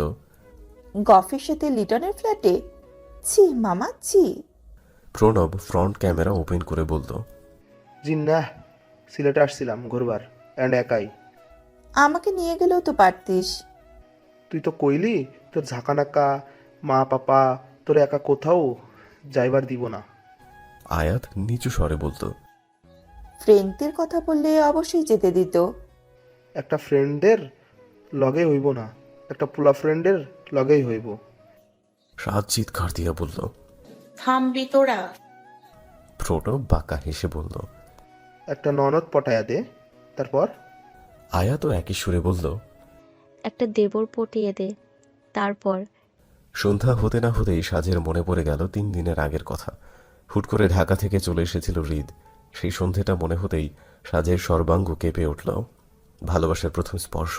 অজানা কারণে সাজের অধর কোণে হাসির রেখার দেখা মিলল। সাজ দৌড়ে গিয়ে দাঁড়ালো বারান্দায়। গ্রিল নেই, রেলিংয়ের উপর হাত রাখল। সেদিন হৃদকে জিজ্ঞেস করেছিল। আপনি হঠাৎ করে কেন? হৃদ অস্থির স্বরে বলেছিল। তোমাকে দেখতে খুব ইচ্ছে হচ্ছিল, কাছ থেকে তোমার গলার স্বর শুনতে ইচ্ছে হচ্ছিল। তুমি তো শুধু আমার জীবনের সাথে মিশে যাওনি, আমার অভ্যেস হয়ে গিয়েছ। বড্ড ভয়ঙ্কর এক অভ্যেস হয়ে গিয়েছ, যে অভ্যেস ছেড়ে দেওয়া আমার পক্ষে কোনোভাবেই সম্ভব নয়। সাজ অবাক চোখে তাকিয়ে বলেছিল। এই জন্য এত দূর চলে এলেন? হৃদ মুচকি হেসে বলেছিল, হয়তো এটাই প্রেম আর সুখের টান। সেদিনের কথা মনে হতেই সাজের বুকের মাঝে সুখের হাওয়া খেলে গেল। ভালোবাসা এভাবেও পাওয়া যায়। আর কদিন বাদেই সে সত্যিকারের বউ সাজবে। ছোটবেলায় স্কুলের যেমন খুশি তেমন সাজতে সাজ প্রতিবার বউ সাজত। তার যে বউ সাজতে ভালো লাগে। কথাগুলো মনে হতেই সাজ ভাবল, কতদিন ধরে শাড়ি পরা হয় না। ভেবেই লাজুক হাসল। বিয়ের পর সে প্রতিদিনই সাজবে। সাজ এখন শাড়ি পরল না, তবে একটুখানি আলতা লাগালো, পায়ে আলতা এবং নুপুর পরে নিল। কি সুন্দর লাগছে। একটা ছবি তুলে হৃদের ইনবক্সে পাঠিয়ে দিল। মিনিট খানেকের মধ্যেই রিপ্লাই এলো। ভোরের প্রথম কিরণ যখন পড়বে এই ধরনীতে, তুমি রঙিন পায়ে দৌড়িয়ে বেড়াবে বাগানের ওই শিউলি গাছটির চারপাশে।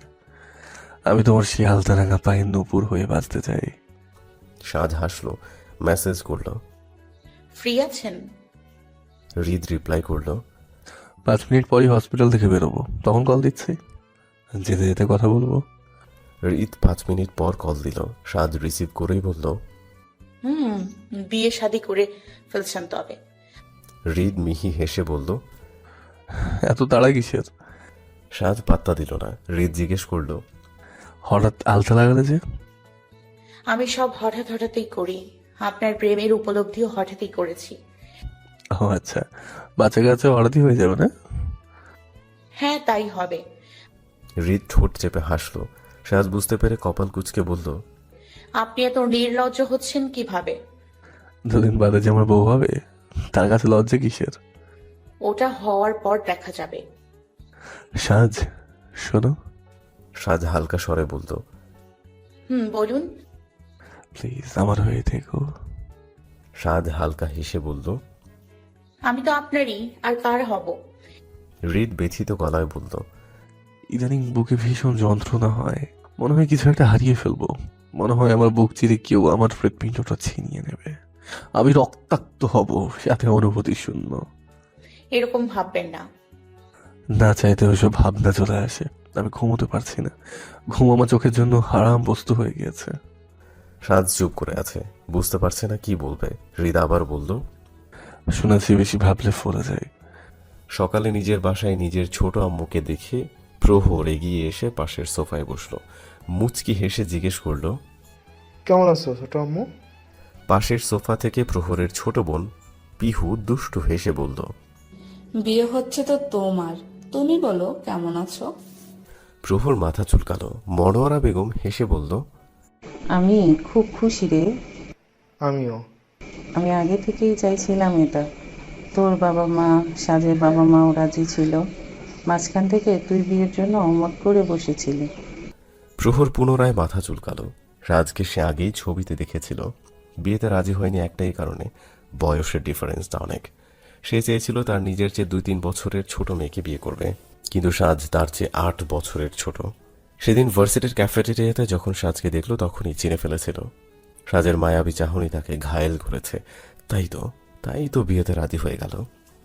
রান্নাঘর থেকে প্রহরের মা মনোয়ারা বেগমকে বলল, আপা, কি কি লাগবে ঠিক গোছাতে পারছি না, একটু এদিকে এসো না। মনোয়ারা বেগম উঠে বলল, আসছি রেহেনা। বাড়িতে মানুষ আসা শুরু করেছে। আজ বুধবার। হৃদ ইদানিং কিছু কাজে ভীষণ ব্যস্ত। ঠিকমতো কথা হয়ে উঠছে না সাজের সাথে।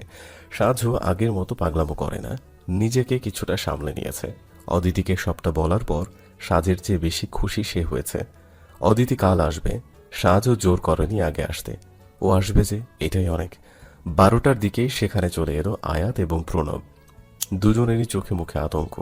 প্রণব গিয়ে নিজের কোমরের দুপাশে হাত রেখে চিন্তিত ভঙ্গিতে এদিক ওদিক তাকাতে লাগলো। আয়াত সোজা নিজের কপাল চাপড়াচ্ছে। উপমা এতক্ষণে সবটা জানার পর নিজেও হতভম্ব। হৃদকে বিষয়টা বলার সাহস পাচ্ছে না। কাল বাদে পরশু বিয়ে, বাড়ি ভর্তি মেহমান। এখন কিভাবে কি সামলাবে? টেনশনে 3 জন বন্ধুর চেহারার এমন অবস্থা দেখে সাজ জিজ্ঞেস করল, আমার বিয়েতে খুশি নস তোরা? উপমা অবিশ্বাস্য দৃষ্টি নিক্ষেপ করল। আয়াত সাজের বাহুতে 2 থাপ্পড় মেরে বলল, তোকে নিজের ফ্রেন্ড বলতে আমার রাগ লাগছে সাজ। সাজ জিজ্ঞেস করল, কেন, কি করেছি? তুই কিছু করস নাই? মানুষ কোন লেভেলের নাদান হয় তোরে দেখলেই বোঝা যায়। সাজ চোখ ছোট ছোট করে বলল, মানে কি? আয়াত রাগী কণ্ঠে বলল। শালিক কার সাথে বিয়ে বয়তাস তুমি জানো না? সাজের চোখ দুটো বিশালাকার হয়ে গেল। উপমা নিজেও খানিকটা তেজ দেখিয়ে বলল। এই মাইয়া আমাকে বলেছে ওর নাকি হৃদ ভাইয়ের সাথে বিয়ে হচ্ছে। তুই হইতাছিস দুধে ধোয়া করলা পাতা, যা যায় বাপ মারে। ক, বিয়া করবি না তুই? কি? কেন?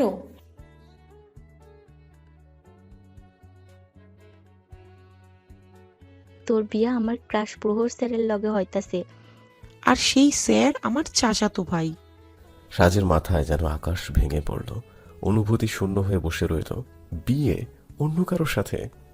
কাল গায়ে হলুদ, আলোকসজ্জায় সজ্জিত পুরো বাড়িটা বিয়ে বিয়ে গন্ধে চেয়ে আছে। খুশিতে জমজমাট পরিবেশ, বড়দের আনন্দটা চোখে পড়ার মতো। অনেকদিন পর সবাই একসাথে বসেছেন। তাদের আড্ডাস্থল হয়ে আছে বাড়ির উঠোন। মাদুর পেতে বসে আছেন বাড়ির বয়োজ্যেষ্ঠ মানুষেরা। তাদের প্রয়োজন অপ্রয়োজনের খেয়াল রাখছেন সুমিতা বেগম। সমগ্র ছাদটা বাড়ির তরুণ সদস্যদের দখলে। তারা সেখানে আনন্দ উল্লাস করছে। পুরুষ সদস্যরা সব বসার ঘর মাতিয়ে রেখেছে। সেখানে আরিফ সাহেব নেই। এত হই হুল্লোড়ে তার বুকে ব্যথা হচ্ছিল, তাই নিজের রুমে বিশ্রাম নিচ্ছেন। এত সবার মাঝেও এখানে অনুপস্থিত উপমা, অদিতি, সাজ, আয়াত এবং প্রণব। সাজের রুমে গৃহবন্দী হয়ে আছে। ব্যস্ততায় এদিকে কারোর তেমন কোনো খেয়ালই নেই। বিকেলের দিকে বিয়ের কোণের সাক্ষাৎ পেতে অনেকেই এসেছিল, কিন্তু সাজ দেখা দেয়নি। বলে দিয়েছে তার মাথায় ব্যথা শুরু হয়েছে। মূলত মাথা ব্যথার অজুহাতেই দরজার খিল লাগিয়েছিল। সাজ বিছানার মধ্যখানে বসে পুরো রুমে একবার চোখ বুলিয়ে নিল। দরজার কাছে প্রণব দাঁড়িয়ে, প্রণবের থেকে একটু দূরে আয়াত দাঁড়িয়ে, বারান্দার সামনে উপমা এবং অদিতি পাশাপাশি দাঁড়িয়ে আছে। সাজ চোখ বন্ধ করে ভাবল, এমন পরিস্থিতির জন্য সে মোটেও প্রস্তুত ছিল না। কিভাবে কি করবে? হৃদকে জানাবে কি করে এটা? ইতিমধ্যে হৃদ বেশ কয়েকবার কল দিয়েছে, সাজ ধরেনি। বুঝতেই পারছে না কোন মুখে এই কথাটা বলবে। সাজ কল রিসিভ করার সাহস পাচ্ছে না। আবারও কয়েক মুহূর্তের জন্য সব শান্ত হয়ে গেল। নিস্তব্ধ কক্ষে ফোনের কর্কশ আওয়াজ কর্ণকুহরে ভেসে আসতেই সবাই আওয়াজের উৎসের দিকে তাকালো। নিজের দিকে চারজোড়া চোখ পড়তে দেখে উপমা ঘাবড়ে গেল। দুদিন আগে কেনা ফোনটা তার হাতে একদম বেজে চলেছে। উপমা স্ক্রিনে তাকিয়ে কল দেয়া ব্যক্তির নাম দেখে সবার দিকে অসহায় দৃষ্টিতে চোখ বুলিয়ে নিল। আয়াত ভ্রু উঁচু করল। অদিতি মৃদু আওয়াজে প্রশ্ন তুলল, হৃদ ভাইয়া? উপমা ঠোঁট উল্টে মাথা উঁচু নিচু করে বোঝালো হ্যাঁ। কল কেটে গিয়ে পুনরায় বেজে উঠল। সাজের বুকটা বারবার কেঁপে উঠছে। এখনই হয়তো তাণ্ডব হবে। সে বুঝতে হিমশিম খাচ্ছে। ঠিক করবে নাকি? প্রণয় উপমাকে বলল, এমন সিচুয়েশনে পিঠ দেখিয়ে ভাগতে নেই। You had to face it. উপমা রিসিভ করেই বা কি জবাব দেবে, ভয় পাচ্ছে। আয়াত বলল, স্পিকারে দে। সাজের মস্তিষ্ক শূন্য। এখন হয়তো বোমা ফাটবে কিংবা সমগ্র পরিবেশ শান্ত হয়ে যাবে। দুটোই ভয়ানক, বড্ড ভয়ানক। কম্পনরত হাত দিয়ে উপমা কল রিসিভ করল। ওপাশ থেকে হৃদ বলল, কোথায় আছো তোমরা? উপমা চুপ করে আছে। উপমার হাত থেকে প্রণব ফোনটা নিয়ে বলল, হ্যালো ভাইয়া, আমি প্রণব। হৃদ চকিতে বলল, প্রণব তুমি? সাজ কোথায়? প্রণব সাবলীলভাবে বলল, আমরা সাজের বাড়িতে এসেছি। হৃদ উত্তেজিত হয়ে পড়ল। অস্থির চিত্তে বলল, সাজ সাজ ঠিক আছে তো? ফার্স্ট ক্লাস আছে, ঠিক থাকার উপর মোটামুটি একটা ডিগ্রি পেয়ে গেছে। একটা মহৎস কাজ করে এখন নকশি বাজছে। কি হয়েছে খুলে বলো আমায়। বিয়ে করতে বসেছে, পরশুদিন বিয়ে এই কাঁধের। হৃদ কিছুক্ষণ ভেবে একটা শ্বাস ফেলে বলল, ও কোথায়? প্রণব সাজের দিকে তাকালো। সাজ কেমন একটা ছলো ছলো নয়নে তাকিয়ে আছে। সাজের দিকে তাকিয়ে প্রণব বলল, সামনেই আছে। আচ্ছা, ওকে ফোনটা দাও।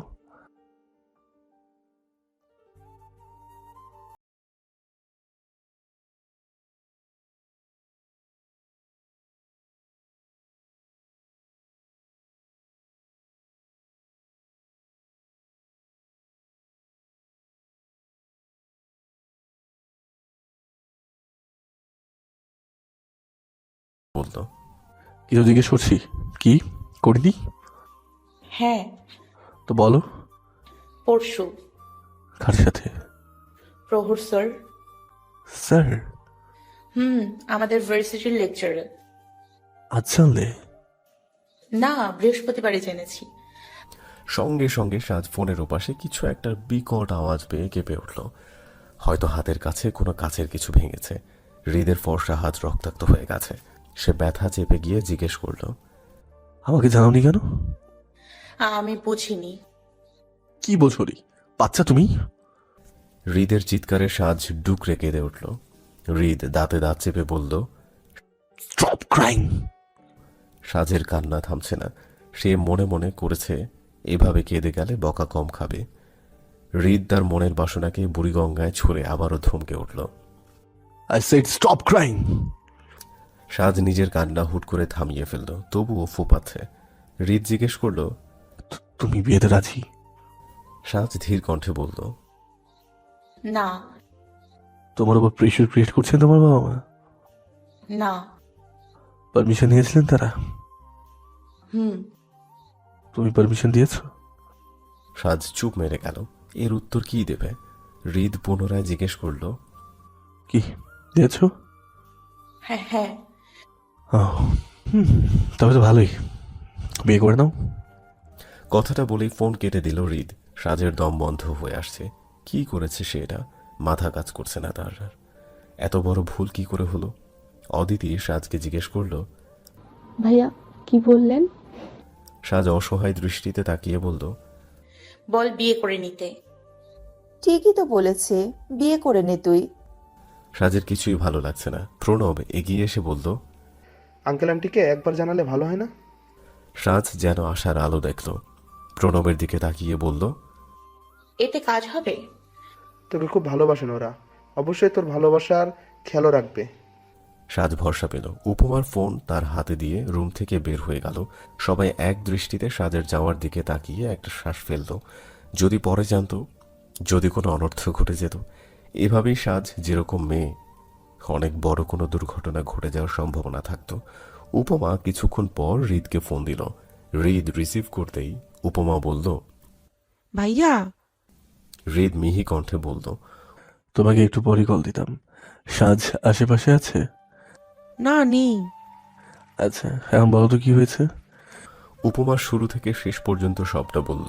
হৃদ শুনে বলল, এই মেয়েটাও না একটা কাজও জেনে বুঝে করবে না, পরে নিজে সাফার করবে। আরিফ সাহেবের হৃদরোগ ব্যাধিটা সন্ধ্যের দিকে বেড়েছে। তাই তো নিজ কক্ষে গা ছেড়ে দিয়ে একাকী শুয়ে আছেন। মনটা হালকা খারাপ। কাল বাদে পরশু তার কলিজার টুকরোকে অন্যের হাতে তুলে দিতে হবে। সব বাবারই এই হৃদয় বিদারক কাজটা করতে হয়। সমাজের এক অলিখিত নিয়ম এটা। বাবা, আসবো।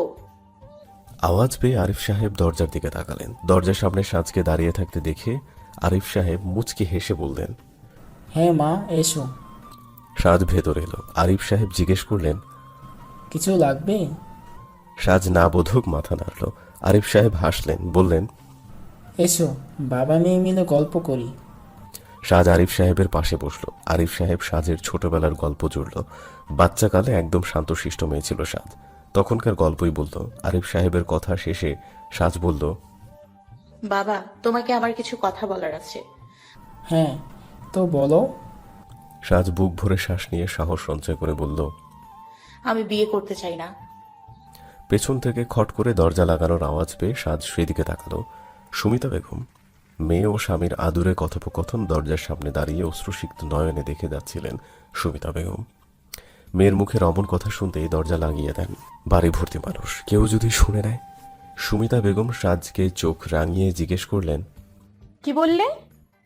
সাজ নিচু মাথায় নির্বাক হয়ে দাঁড়িয়ে আছে। বুক কাঁপছে তার।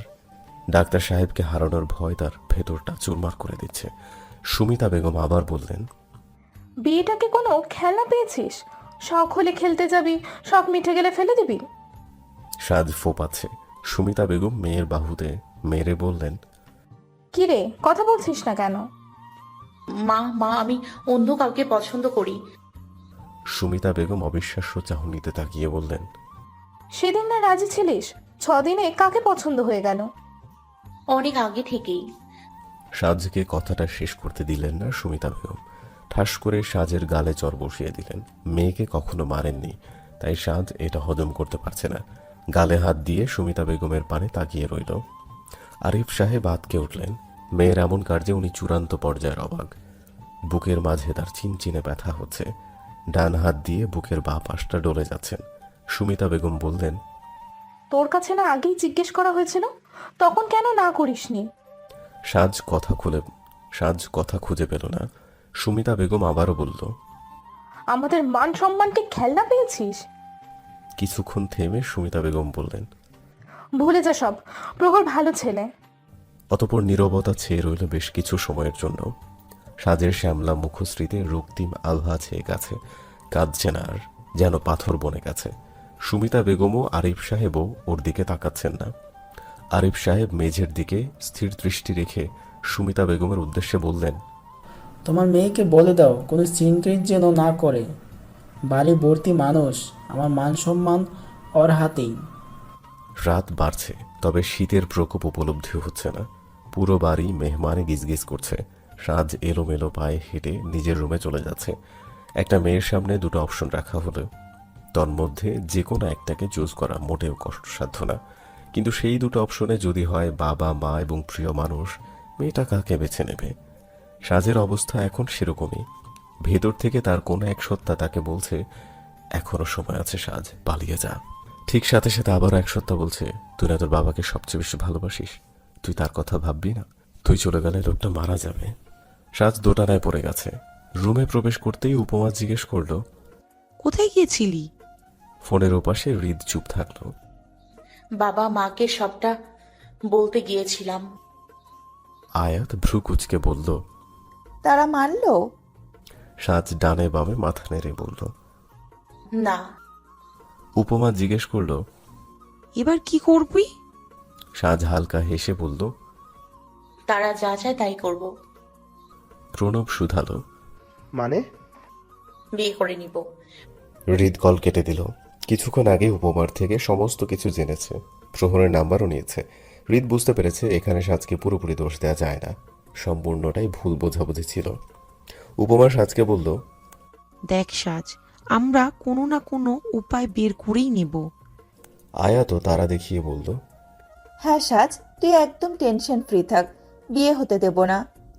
সাজ তাচ্ছিল্যের হাসি হাসলো। প্রণব বলল, আমাদের বিশ্বাস করিস তো? সাজ উপর নিচ মাথা ঝাঁকিয়ে হ্যাঁ বোঝালো।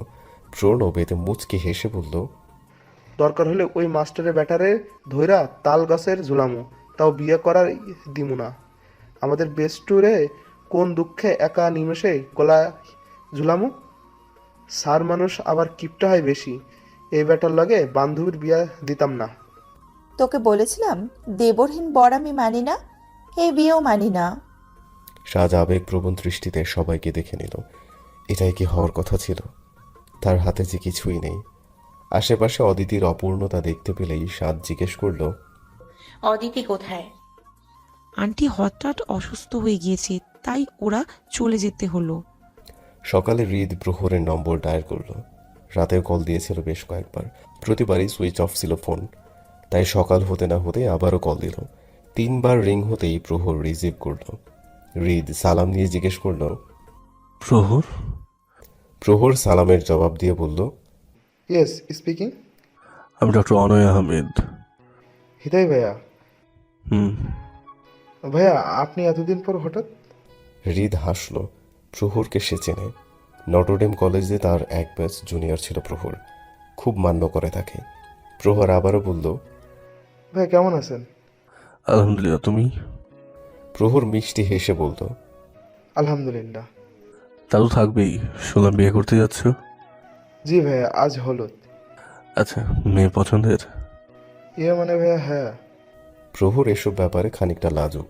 প্রসঙ্গ এড়াতে বলল, আপনার জুনিয়র হয়েও বিয়েটা করতে যাচ্ছি, আপনি আর কতকাল একা থাকবেন? বিবাহিত হওয়ার উপায় যে রাখলে না তুমি। কেন ভাইয়া, কি হয়েছে? ভাবিকে বউ বানিয়ে ভাইকে চিরকুমার রাখতে চাচ্ছ? বুঝলাম না। বোঝাচ্ছি, তুমি যাকে বিয়ে করতে যাচ্ছ সে আমার প্রেমিকা এবং বউ। হ্যাঁ, বিয়েটা ভেঙে দাও। কিন্তু স্যার, সবাইকে জানানো হয়ে গেছে, এখন কি হবে না করব? হৃদ হাই তুলতে তুলতে বলল, সেটা তোমার ব্যাপার। কিন্তু কোনো কিন্তু না। এসো, তোমায় একটা ঘটনা বলি। ঘটনাটা সাজের পাগলামির। সেদিন একটা মেয়ের সাথে সামান্য কথা কাটাকাটি হয়েছিল, এটা তোমার ভাবির চোখে পড়েছে। সে সোজা এসে আমার কথা ধরে বলেছে ঝগড়াঝাটি করার জন্য আমি আছি, নেক্সট টাইম যেন না দেখি এসব। এরপর হসপিটালে একটা মেয়ে মিট করতে এসেছিল, যদিও মিট হয়নি। তোমার ভাবি সেদিন আমাকে খুন করার হুমকি দিয়েছিল, বোঝো? এটা কি ছিল? এখন তুমি বলো, যদি বিয়ে করতে চাও করতেই পারো। পরের দিন সবাই বাসর ঘরে এসে দেখবে বউ পালিয়েছে, ফ্লোরে বরের লাশ পড়ে আছে। উনি কি পাগল নাকি ভাইয়া? হ্যাঁ, কিছুটা। আগে সুস্থ ছিল, কিন্তু কিছুদিন আগে মাথার তার কয়েকটা ছিঁড়ে গিয়েছে। আগে থেকে ইনফর্ম করার জন্য থ্যাঙ্কস ভাইয়া। হৃদ মুচকি হেসে বলল। Mention not bro. রাত 12টার পর রুমে অর্ণব এলো। উপমা তাকালো একবার, বড্ড ক্লান্ত দেখাচ্ছে অর্ণবকে। উপমাকে নিজের দিকে তাকাতে দেখে অর্ণব জোরপূর্বক হেসে বলল। অনেক কাজ ছিল জান। উপমা সাজের ব্যাপারে বলতে উদ্যত হতেই অর্ণব বলল, জানো, খুব খুশি খুশি লাগছে আজ। আমার আদরের ছোট্ট যেটা কত বড় হয়ে গেল, ভাবতেও অবাক লাগছে। সেদিনই তো হসপিটালের নার্স ওকে বাবার হাতে তুলে দিল। তখন আমিও ছোট্ট ছিলাম, বাবার হাতের দিকে বিস্মিত নজরে চেয়েছিলাম। একদম পুতুলের মতো ছোট্ট ছিল জেরি, কি জোরে কান্না করে যাচ্ছিল। আমি বাবাকে জোর করলাম ওকে আমার কোলে দিতে। জানো উপমা, আমার কোলে আসতে ওর কান্না থেমে গিয়েছিল। ছোট্ট মুখের বড় বড় চোখে আমার দিকে চেয়েছিল। আমার ভাল লাগছিল না এইভাবে, তাই ওকে জোরে করে চিমটি কাটলাম। জেরি আগের চেয়ে উচ্চস্বরে কেঁদে উঠল। ওর কান্না দেখে আমি খিলখিল করে হেসেছি। বাবার বকুনিও খেয়েছি। তারপর থেকে ওকে না জ্বালালে আমার ভালোই লাগে না। আজ আমার সেই পিচ্ছি যেটা বড় হয়ে গিয়েছে, বিয়ে ওর। কথা বলতে বলতে অর্ণবের চোখ চিকচিক করছে। উপমা এক ধ্যানে তাকিয়ে রইল। সাজকে নিয়ে কিছু আর বলতে পারল না। অর্ণব ঘুমিয়ে পড়ল। কাল আরো অনেক কাজ থাকবে। হলুদের সকাল। বাড়িতে সবাই কোনো না কোনো কাজে ব্যস্ত। আরিফ সাহেব হৃদরোগের কারণে খানিকটা অসুস্থ ছিলেন। তার উপর কালকের ঘটনায় আরও অসুস্থ হয়ে পড়েছেন। রাতে ঘুমের ওষুধ খেয়েছিলেন, তাই এখনও ঘুমোচ্ছেন। সুমিতা বেগম বিভিন্ন খাটাখাটনি করে সাজকে ডাকতে গেলেন। মনে মনে ভাবছেন, মেয়ের মাথার ভূত নামছে কি না, নেমে যাওয়ারই কথা। সুমিতা বেগম সাজের কক্ষের দরজা একবারে ধাক্কা দিলেন। দরজা ভেতর থেকে লাগানো। বেশ কয়েকবার ধাক্কা দেওয়ার পরও সাজ খুলছে না। সুমিতা বেগম এবার ডাকা শুরু করলেন। তাও কোনো লাভ না হওয়ায় অর্ণবকে ডেকে আনলেন। অর্ণব কিছুই বুঝতে পারছে না। দরজা নক করে বলল, জেরি, মরার মতো ঘুমাচ্ছিস কেন? আজ তোর গায়ে হলুদ, ওঠ। সাজের সারা নেই। সুমিতা বেগম দরদর করে ঘামছেন। মাথায় সব উল্টাপাল্টা চিন্তা। তার মেয়ে বড্ড আবেগপ্রবণ। তার এরকম উচিত হয়নি সাজকে রাতে একা ঘুমোতে দেয়া। সুমিতা বেগম অর্ণবকে বললেন, দরজা ভাঙ। অর্ণব হতভম্ব হয়ে দাঁড়িয়ে গেল। চোখ দুটো বড় বড় করে জিজ্ঞেস করল, কেন? সুমিতা বেগম নিজেই ঠেলছেন দরজা। ইতোমধ্যে মানুষ জড়ো হয়ে গেছে। প্রণব জিজ্ঞেস করল, কি হয়েছে আন্টি? সুমিতা বেগম কাঁদো কাঁদো গলায় বললেন, দেখো না বাবা, দরজা খুলছে না মেয়েটা। উপায়ান্তর না পেয়ে প্রণব আর অর্ণব মিলে দরজা ভাঙল। রুমের ভেতরে ঢুকে দেখতেই শোরগোল বেঁধে গেল। অর্ণব দু কদম পিছিয়ে গেল। সুমিতা বেগম চিৎকার দিয়ে সেন্সলেস হয়ে গেলেন। সাজ ফ্লোরে শুয়ে, পাশে তার ডায়েরি। সেখানে গুটি গুটি অক্ষরে লেখা, আমি তার নয়তো কারো না। অতঃপর সমগ্র বিয়ে বাড়িতে ছড়িয়ে গেল। বিয়ের আগের দিন কোণে বিষ পান করেছে। কাল রাতে সাজ একা ঘরে চিন্তায় মরছিল। যদি বিয়ে হয়ে যায় সাজ বাঁচবে না। পালিয়ে গেলে বাবা মায়ের মান সম্মান নষ্ট হবে। এতে তার বাবার যে কিছু হয়ে যেতে পারে। সাজ আবারও ভাবল, যদি বিয়ে হয়ে যায় তাকে অন্য পুরুষ ছোবে, তখন ভাবতে সাজের গা গলিয়ে উঠল। পারছে না, কিছুতেই ভাবতে পারছে না। ফোন হাতে নিয়ে হৃদের ছবি দেখলো, কনভারসেশন দেখলো। এই লোকটাকে ছাড়া কিভাবে থাকবে, কিভাবে অন্য কারো ঘরণী হবে। হঠাৎ সাজের সুপ্ত মস্তিষ্ক বলে দিল, সাজ মরে যা। সাজ এখন আর ভাবল না। তৎক্ষণাৎ বাড়ির পাশের তাদের সবজি বাগান থেকে কীটনাশকের বোতল নিয়ে রুমে ফিরে এলো। তবে এবার কি করবে কিছু বুঝে উঠতে পারল না। সারা রাত ভাবল। কান্না করতে করতে ভোরের দিকে কীটনাশকের বোতল হাতে নিয়েই মেঝেতে ঘুমিয়ে পড়ল সাজ। ঘুমানোর আগে অবশ্য একটা সুইসাইড নোট লিখেছিল। আমি তার নয়তো কারো না। সবাই মাথা নিচু করে দাঁড়িয়ে আছে। সুমিতা বেগম অশ্রু সজল নয়নে তাকিয়ে আছে সাজের পানে। অর্ণব দরজার সামনে জড়ো হওয়া মানুষজনের উদ্দেশ্যে বলল, আপনারা একটু স্পেস দিন প্লিজ। সবাই চলে গেল। অর্ণব এগিয়ে এসে আচমকা সাজকে একটা থাপ্পড় মারল। সাজ মাথা নিচু করে অঝরে কান্না করে দিল। অর্ণব কোমরের দুপাশে হাত রেখে এদিক সেদিক তাকিয়ে আবারও সাজকে দেখল। সাজের গালের দুপাশে হাত রেখে তার মুখটা নিজের দিকে তুলে বলল, যদি এই ভুলটা করতিস, কিছুক্ষণ থেমে আবারও বলল, তুই কখন আমার কাছে এমন কিছু চেয়েছিস যা আমি দিইনি? সব দিয়েছিস। তবে আমাকে কেন বললি না? বলে তো দেখতিস একবার। সাজ ফুপিয়ে কেঁদে যাচ্ছে। অর্ণবকে জড়িয়ে ধরে বলল, ভাইয়া আমার মাথা কাজ করছিল না। অর্ণব সাজের মাথায় হাত বুলিয়ে বলল, মৃত্যু কোনো উপায় না রে। ভাইয়া। তুই কি জানিস তোর বিয়ে ভেঙে গেছে? সাজ মাথা তুলে তাকালো, চোখে মুখে বিস্ময়। প্রণব বলল, সিরিয়াসলি শোনো, কীটনাশক খাইতে গেছিলি? এর সে ইঁদুর মরার বিষ খাইতিস। যাই হোক, এই আহমকটা মরে গেলে জানতই না ওর বিয়া ভাঙ্গা গেছে। যা, এখন এই খুশিতে বিষ খা। আমি আরও 3টা শিশি আয়না দিতাছি, সবটি গিলবি, এক ফোঁটাও যেন না থাকে। আয়াত, উপমা কেউ ওর সাথে কথা বলতো না। সুমিতা বেগম এক দৃষ্টিতে তাকিয়েই আছেন। ঘুম থেকে উঠে আরিফ সাহেব সাজের রুমে এলেন। সবাই সাজের আশেপাশে জড়সড় হয়ে দাঁড়িয়ে আছে। সাজ মাথা নিচু করে বসে আছে। আরিফ সাহেব হালকা কেশে সবার মনোযোগ আকর্ষণ করলেন। সবাই তাকাতেই জিজ্ঞেস করলেন, কি হয়েছে? কয়েকটা ঘটনা ঘটেছে, কোনটা আগে বলবো? সিরিয়াল বলতে থাকো। প্রথমে রুমে এসে দেখি সাজ বিষ হাতে নিয়ে ফ্লোরে পড়ে আছে। সবাই মনে করি ও সুসাইড অ্যাটেম্প করেছে। পরে শুনি ও সুসাইড করবে কি না এই ডিসিশন নিতে গিয়ে সারা রাত জেগে ভোরে ঘুমিয়ে পড়েছে। আরিফ সাহেবের চোখে মুখে ভয় ভীতি ছেয়ে আছে। তার কলিজার টুকরো এটা কি করতে যাচ্ছিল? হঠাৎ বুকে ব্যথা অনুভব করলো। এক হাতে বুক ডলতে ডলতে মনে মনে বলল, আমাকে ক্ষমা করে দাও মা, আমি বুঝিনি এরকম কিছু হবে। এটা ভেবেই পাশে দাঁড়িয়ে থাকা সুমিতা বেগমের উদ্দেশ্যে বললেন, বিয়ে ক্যান্সেল, কিন্তু তাদের কিভাবে মানা করব? নিমন্ত্রণ করা শেষ।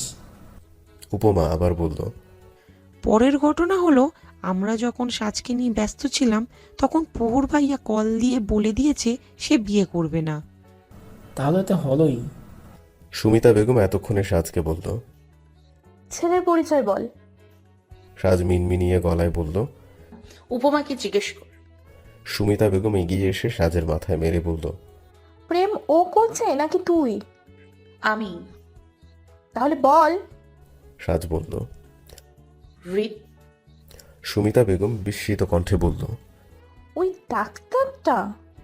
সাজ ছোট্ট করে বলল,